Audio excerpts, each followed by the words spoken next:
Hi everyone, I'm Ricardo from Entretiempo Studio.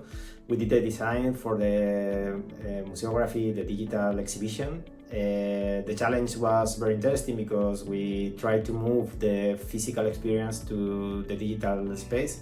So we tried to get all these key elements and all the stuff that we consider that will be nice for Extraordinary Woman exhibition that create this experience more beautiful and more interesting for the user. So we made the research for the typography, we made the research for the color, and we create this interaction and this space where you can play around the objects and all the stories behind the exhibition. It was a really nice experience.